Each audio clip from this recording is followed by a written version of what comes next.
Кто не сказал? Отходи!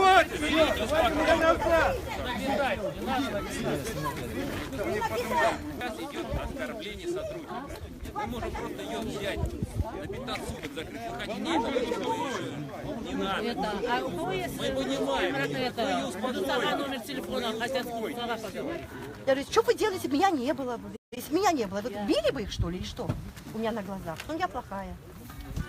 Ну, пришли в 8 утра, сломали дверь, багажку заломали, понадавали по шее ему три человека. В масках были люди, приехали, газелька и 3 машины. Приехали, вот обыскали весь дом, везде все перерыли. Ничего не нашли, уехали, забрали отца. А постановление поговорили, показывали? Постановление суда? Ничего не было, не показали.